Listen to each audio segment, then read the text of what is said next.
और दिल्ली में 29 नवंबर से अब स्कूल खुलने जा रहे हैं। दिल्ली के पर्यावरण मंत्री गोपाल राय ने यह ऐलान कर दिया है।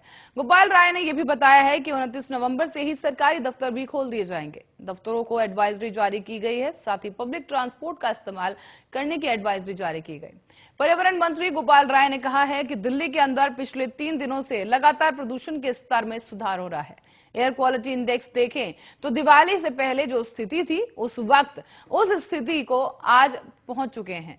साथ ही आपको बता दें कि प्रदूषण को देखते हुए दिल्ली में रूटीन कार्रवाई और कई प्रतिबंध भी लगाए गए थे। और आज एक बैठक में उसमें निर्णय लिया गया है कि उन्होंने कहा दिल्ली के अंदर जो बाहर की गाड़ियां बैन थी, 27 तारीख से सीएनजी और इलेक्ट्रिक गाड़ियों को प्रवेश दिया जाएगा। बाकी गाड़ियों पर 3 दिसंबर तक बैन रहेगा। 29 तारीख से दिल्ली में स्कूल और कॉलेज भी खोले जा सकेंगे। 29 नवंबर से सरकारी दफ्तरों को खोलने की अनुमति भी दी गई है। उनको हालांकि एडवाइजरी जारी की गई है कि पब्लिक ट्रांसपोर्ट का इस्तेमाल करें। अभी कंस्ट्रक्शन पर प्रतिबंध हटाए गए थे और निर्देश दिए गए थे कि नियमों का उल्लंघन न करें। इसके लिए मॉनिटरिंग टीम बनाई गई और बताते चलें कि कुल 12,021 निरीक्षण किए गए और 105 साइट पर नियमों पर उल्लंघन करने का काम बंद कर दिया गया। साथ ही बताते चलें कि सुप्रीम कोर्ट ने भी कहा कि अगर दिल्ली के प्रदूषण स्तर में गिरावट जरूर आई है, लेकिन इसका श्रेय सरकार के प्रयासों को कम, मौसम में बदलाव को ज्यादा जाता है। कोर्ट ने यह भी कहा कि अलग अलग मौसम में प्रदूषण के स्तर पर वैज्ञानिक अध्ययन किया जाना चाहिए, उसी के आधार पर एक योजना बनाई जानी चाहिए। साथ ही कोर्ट ने यह भी बताया कि सरकार प्रदूषण का स्तर बढ़ने के बाद नियंत्रण के उपाय अपनाना शुरू करती है। उसे इस तरह की व्यवस्थाएं बनानी चाहिए जिसमें मौसम विभाग से हवा के बहाव में बदलाव का अनुमान मिलते ही कदम उठाने शुरू कर दिए जाएं।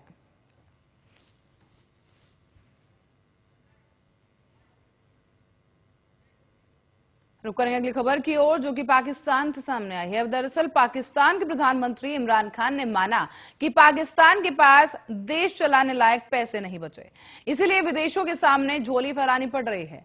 दरअसल Pakistan federal board of revenue ने पहले ट्रैक एंड ट्रेस सिस्टम के उद्घाटन समारोह को संबोधित करते हुए इमरान खान ने कहा कि देश चलाने के लिए पर्याप्त पैसा न होने से सबसे बड़ी चुनौती है, जिसकी वजह से उधार लेना पड़ता है। इमरान ने पैसों की तंगी की वजह से टैक्स कलेक्शन में कमी और बढ़ते विदेशी कर्ज को बताया और कहा कि यह पाकिस्तान की सुरक्षा का राष्ट्रीय मुद्दा बन गया है।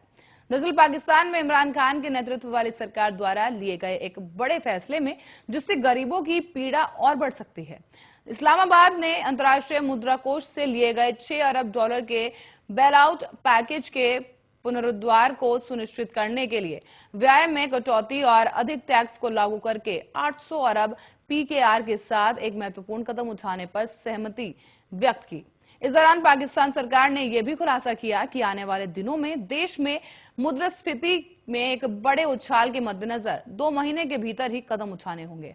वित्त मामलों में प्रधानमंत्री के सलाहकार शौकत तारीन ने बहुत ही चुनौतीपूर्ण परिस्थितियों के साथ आने वाली कठोर वार्ता के बारे में भी जानकारी दी, जिसके बाद उन्होंने कहा कि न केवल महत्वपूर्ण राजनीतिक पूंजी की खपत होगी, बल्कि महंगाई की एक और लहर भी उठेगी।